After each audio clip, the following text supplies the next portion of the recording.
Timothy ನಿಮ್ಮ ಹಾಗೆ ನಮ್ಮ ಹಾಗೆ ಇಚ್ಛೆಗಳಿಂದ ಸ್ಟ್ರಗಲ್ ಮಾಡಿದವನು ಕೂಡ. ಅವನಿದ್ದಂಥ ಎಫೆಸ ಅನ್ನೋ ಪಟ್ಟಣದಲ್ಲಿ ಅನೇಕ ಕಾಮ ವಿಗ್ರಹಗಳನ್ನು ತುಂಬಿದಂತಹ ಪಟ್ಟಣ. ಇಚ್ಛೆಗಳ ಜೊತೆಯಲ್ಲಿ ಅವನಿಗೆ ಹೋರಾಟ ಇತ್ತು, ನಿಮ್ಮ ಹಾಗೆ ನಮ್ಮ ಹಾಗೆ.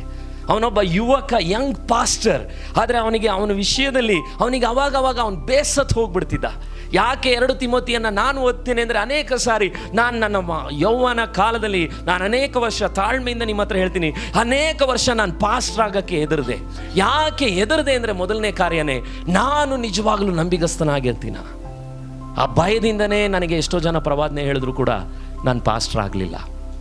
ಆದರೆ ಈಗಲೂ ಪಾಸ್ಟರ್ ಆದಮೇಲೂ ಕೂಡ ನಾನು ಈ ವಾಕ್ಯವನ್ನು ಬಹಳ ನಡುಕದಿಂದ ಹೇಳ್ತಾ ಇದ್ದೀನಿ.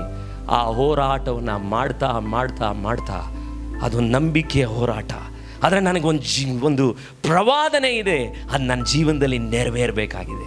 ಅದಕ್ಕೆ ತಿಮೋತಿಗೆ ಅವತ್ತು ಇಚ್ಛೆಗಳಿಂದ ಹೋರಾಟ ಇದೆ. ಯಂಗ್ ಪಾಸ್ಟರ್, ಆದರೆ ವಯಸ್ಸಾದಂಥ ವ್ಯಕ್ತಿಗಳ ಹತ್ರ ಮಾತಾಡೋಕ್ಕೆ ಹೋದರೆ ಹುಡುಗ ಬಂದವನೇ ಚೋಟ ಅಂತಾರೆ. ಅದಕ್ಕೆ ವಯಸ್ಸಾದವರು ಅವನ ಪ್ರಸಂಗ ಕೇಳ್ತಿರ್ಲಿಲ್ಲ. ಈ ರೀತಿ ಎಲ್ಲ ಸವಾಲುಗಳಿದ್ದಂತಹ ಒಬ್ಬ ತಿಮೋತಿಗೆ ಪೌಲನು ಜ್ಞಾಪಿಸ್ತಾ ಇದ್ದಾನೆ, ನಿನಗೊಂದು ಗೋಲ್ಡನ್ ಲೈಫ್ ಇದೆಯಪ್ಪ. 1 ತಿಮೋತಿ 1 ಓದ್ರಿ ಅಲ್ಲಿ ವಾಕ್ಯ 18ನೇ ವಾಕ್ಯದಲ್ಲಿ ಏನು ಹೇಳ್ತಾ ಇದ್ದಾನೆ? 1 ತಿಮೋತಿ 1:18, ನಿನ್ನ ವಿಷಯದಲ್ಲಿ ಮುಂಚೆ ಉಂಟಾದಂಥ ಪ್ರವಾದನೆಯನ್ನು ಏನು ಮಾಡ್ಬೇಕು ನೀನು? ನೆನೆಸಿ ಕ್ರೈಸ್ತರ ದಿವ್ಯ ಯುದ್ಧವನ್ನು ನೀನೇನು ಮಾಡಬೇಕಂತೆ? ನಡೆಸಬೇಕು. ಪಕ್ಕದಲ್ಲಿರೋರಿಗೆ ಹೇಳಿ, ನೀನು ಫೈಟ್ ಮಾಡಬೇಕು. ಹೇಳ್ರಿ ಒಂದ್ಸರಿ, ನೀವೇನು ಮಾಡಬೇಕು? ಫೈಟ್ ಮಾಡಬೇಕು. ಕ್ರೈಸ್ತ ಜೀವಿತ ಅನ್ನೋದು ಫೈಟ್. ಅಂದ್ರೆ ಅರ್ಥ ಏನು? ಈ ಕಡೆ ಸೈತಾನ, ಈ ಕಡೆ ಜನರು, ಈ ಕಡೆ ಕುಟುಂಬ, ಈ ಕಡೆ ನನ್ನೊಳಗಿರುವಂಥ ಇಚ್ಛೆ, ಇವುಗಳೆಲ್ಲವನ್ನು ನಾನು ಇಟ್ಕೊಂಡು ಹೇಗೆ ನಾನು ಜೀವ ವಾಗ್ದಾನವನ್ನು ಹೊಂದಬೇಕಂದ್ರೆ ಅದನ್ನು ಹೊಂದಲಿಕ್ಕೆ ನಾನು ಫೈಟ್ ಮಾಡಬೇಕು. ಅದಕ್ಕೆ 2:2:2 ಮರಿಬಾರ್ದು. ಏನದು? 2 ತಿಮೋತಿ 2ನೇ ಅಧ್ಯಾಯ 22ನೇ ವಾಕ್ಯ. ಯಂಗ್ ಪೀಪಲ್, ಅವತ್ತು ನಿಮ್ಮ ಕಂಠಪಟಮ್ಮ ಹೇಳಿಸಿದ್ದೆ. 2 ತಿಮೋತಿ 2:2 ಏನದು? 2 ತಿಮೋತಿ 2:22, ನೀನು ಯೌವನದ ಇಚ್ಛೆಗಳಿಗೆ ಏನಾಗಿರ್ಬೇಕಂತೆ? ದೂರವಾಗಿರು. ನೀತಿ, ವಿಶ್ವಾಸ, ಪ್ರೀತಿ ಮತ್ತು ಸಮಾಧಾನಗಳನ್ನು ಸಂಪಾದಿಸುವುದಕ್ಕೆ ಶುದ್ಧ ಹೃದಯವುಳ್ಳವರಾಗಿ ಕರ್ತನನ್ನು ಬೇಡಿಕೊಳ್ಳುವವರ ಸಂಗಡ ಏನು ಮಾಡಬೇಕಂತೆ? ಪ್ರಯಾಸ ಪಡು. ಫ್ಲೀ. ಮೊದಲನೇ F, ಫಾಲೋ. ಬೇರೆಯವ್ರ ಜೊತೆ ಸೇರ್ಕೋ, ಒಂಟಿಯಾಗಿರ್ಬೇಡ. ಅದಕ್ಕೆ ಇವತ್ತಿನ ಯೌವನಸ್ಥರುಗಳು ಯಾಕೆ ಅವರ ಜೀವಿತಗಳಲ್ಲಿ, ನಾನು 20 ವರ್ಷದ ಹಿಂದೆ ನಾನು ನೋಡಿದಂಥ ಆತ್ಮಿಕ ಜೀವಿತದಲ್ಲಿ ನಾವೆಲ್ಲ ಚರ್ಚ್ ಮುಗಿದ ಮೇಲೂ ಸಾಯಂಕಾಲದವರೆಗೂ ಸೇವೆ ಮಾಡ್ತಾ ಇದ್ವಿ, ಒಟ್ಟಿಗೆ ರೂಮ್ಗಳಲ್ಲಿ ಮಲಗ್ತಾ ಇದ್ವಿ. ಸೇವೆಯನ್ನು ಮಾಡಿ ಮಾಡಿ ಮಾಡಿ ಯೌವನ ಕಾಲಗಳಲ್ಲಿ ನಾವು ಬದುಕಿದ್ರಿಂದ ಇವತ್ತಿನ ಯೂತ್ ನೋಡಿದ್ರೆ ನನಗೆ ಭಾಳ ಬೇಜಾರು. ಏನಂದರೆ, ಚರ್ಚಿಗೆ ಬರೋದು ಲೇಟು, ಚರ್ಚ್ ಮುಗಿದ ಮೇಲೆ 2 ನಿಮಿಷ ಕಾಣೋದೇ ಇಲ್ಲ. ಅವನು ಯಾಕೆ ಇಚ್ಛೆಗಳನ್ನು ಜಯಿಸಲಿಕ್ಕಾಗಲ್ಲ? ಅವನಿಗೆ ಜೊತೆ ಫೆಲೋ ಪೀಪಲ್ ಇಲ್ಲ, ಫಾಲೋ ಮಾಡೋರಿಲ್ಲ. ವಿಶ್ವಾಸಿಗಳೇ, ನೀವು ಒಂಟಿಯಾಗಿ ನಾನು ಹೆಚ್ಚು ಬದುಕಿದಷ್ಟು ನಾವು ದೇವರೊಂದಿಗೆ ಇಲ್ಲದೆ ಇದ್ದಾಗ ಹೆಚ್ಚು ಪಾಪಗಳನ್ನು ಮಾಡ್ತೀವಿ. ಇದನ್ನು ನಾವು ಅರ್ಥ ಮಾಡ್ಕೋಬೇಕು. ನಿಮಗೆ ಗೊತ್ತಿಲ್ಲ, ನನಗೆ ಪಾಸ್ಟರ್ ಶ್ರೀನಿ ಅಂತ, ಪಾಸ್ಟರ್ ಲಕ್ಷ್ಮಣ್, ಅವರೆಲ್ಲ ನಾನು ಆತ್ಮಿಕವಾಗಿ ಅವರನ್ನು ಬೆಳೆಸಲಿಕ್ಕೆ ಉಪಯೋಗ ಮಾಡಿದ್ರು ಕೂಡ ಆಗಾಗ ನಾನು ಅವ್ರಿಗೆ ಸಿಗ್ತೀನಿ. ಕೆಲವೇ ವ್ಯಕ್ತಿಗಳ ಹತ್ರ ನಾನು ಯಾಕೆ ಸಿಗ್ತೀನಿ ಅಂದರೆ, ಅವರ ಒಳ್ಳೆಯದಕ್ಕಲ್ಲ, ನನ್ನ ಸೇಫ್ಟಿಗೋಸ್ಕರ. ಯಾಕಂದರೆ ನಾನು ಆ ನಂಬಿಕೆ ಉಳ್ಳವರುಗಳ ಜೊತೆಯಲ್ಲಿ ಫಾಲೋ ಮಾಡುವಾಗ, ಒಬ್ಬೊಬ್ಬ ಸೇವಕರುಗಳು ಆತ್ಮೀಕವಾಗಿರೋರ ಜೊತೆ ಹುಡುಕೊಂಡು ಯಾಕೆ ಹೋಗಿ ನೋಡ್ತೀನಿ ಅಂದರೆ, ನಾನು ಒಂಟಿಯಾಗಿ ಫೈಟ್ನ ಮಾಡ್ಲಿಕ್ಕೆ ನನ್ನಿಂದ ಆಗಲ್ಲ, ನನಗೆ ಜೊತೆ ಕೆಲವರು ಬೇಕು. ಅದನ್ನೇ ಅವನು ಹೇಳ್ತಾ ಇದ್ದಾನೆ, ನೀನು ಶುದ್ಧ ಹೃದಯ ಉಳ್ಳವರಾಗಿ ಕರ್ತನನ್ನು ಬೇಡಿಕೊಳ್ಳುವವರ ಸಂಗಡ ಪ್ರಯಾಸ ಪಡಪ್ಪ. ಒಬ್ಬನೇ ಲೋನ್ ವೂಲ್ಫ್ ಆಗಿ ಒಂಟಿ ತೋಳದ ಥರ ತಿರುಗಬೇಡ ನೀನು. ಯಾಕೆ ಹೇಳ್ತಾ ಇದ್ದೀನಿ? You have to flee, you have to follow, you have to fight. ನೀನು ಪ್ರಯಾಸ ಪಡಬೇಕು. ಯಾಕೆ ಗೊತ್ತಾ? ಅವನ ಲೈಫ್ನಲ್ಲಿ ಭಾಳಷ್ಟು ಸ್ಟ್ರಗಲ್ ಇದೆ. ಅವನ ಮೇಲೆ ದೇವರು ಪ್ರವಾದನೆ ವರಗಳನ್ನು ಇಟ್ಟಿದ್ರು, ಕೃಪೆ ಇಟ್ಟಿದ್ರು.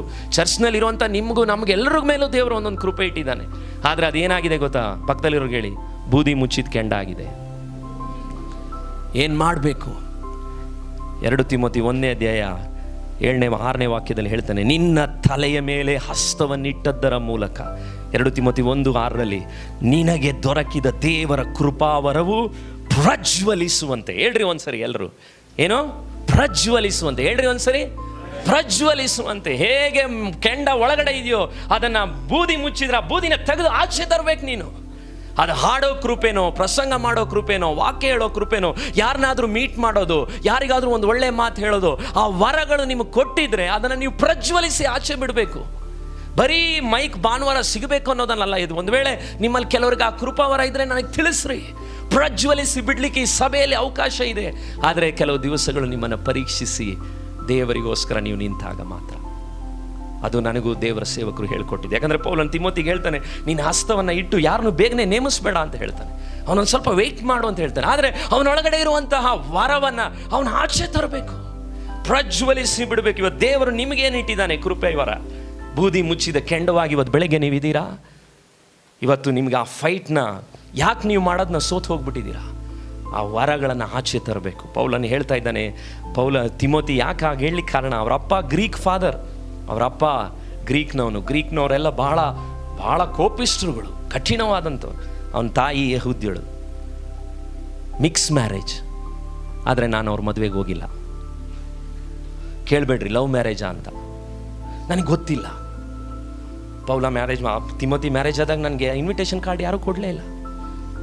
ಆದರೆ 2 ತಿಮೋತಿ 2ನೇ ಅಧ್ಯಾಯದಲ್ಲಿ ಪೌಲನು ಹೇಳ್ತಾ ಇದ್ದಾನೆ, ಅವ್ನು ಮಿಕ್ಸ್ ಮ್ಯಾರೇಜ್ ಆಗಿರೋದ್ರಿಂದ ಅವ್ನ ಲೈಫ್ನಲ್ಲಿ ಅನೇಕ ಚಾಲೆಂಜಸ್ ಇರ್ಬೋದು. ಆ ತಂದೆ ತಾಯಿಗಳಿಂದ ಬಂದಂಥ ಗುಣಗಳು ಅವನ ಲೈಫ್ನಲ್ಲಿ ಇರ್ಬೋದು, ಹೋರಾಟಗಳು ಅವನಿಗಿರ್ಬೋದು. ಆದರೆ 2 ತಿಮೋತಿ 2:1 ಆ ಹೋರಾಡುವಂಥ ಯಂಗ್ ಪೀಪಲ್ಗೆ, ಇಚ್ಛೆಗಳಿಂದ ಕಷ್ಟಗಳಿಂದ ಹೋರಾಡುವಂಥವರಿಗೆ ಇವತ್ತು ಬೆಳಗ್ಗೆ ದೇವರು ಏನು ಕೊಡ್ಲಿಕ್ಕೆ ಬಯಸ್ತಿದ್ದಾನೆ? 2 ತಿಮೋತಿ 2:1 ವಾಕ್ಯದಲ್ಲಿ ಹೇಳ್ತಾ ಇದ್ದಾನೆ, ನನ್ನ ಮಗನೇ, ನೀನು ಕ್ರಿಸ್ತ ಯೇಸುವಿನಲ್ಲಿರುವ ಕೃಪೆಯಿಂದ ಬಲ ಹೊಂದಿದವನಾಗು. ಹಾಲೆಲೂಯ. ಇವತ್ತು ನಾನು ನಿಮ್ಮ ಹತ್ರ ಏನಾದರೂ ಮಾತಾಡ್ತಿದ್ದೀನಿ ಅಂದರೆ ಆ ಕೃಪೆಯಲ್ಲಿ ಬಲ ಹೊಂದಿದರೆ ಮಾತ್ರನೇ ನಾನು ಇವತ್ತು ಮಾತಾಡ್ಲಿಕ್ಕಾಗೋದು.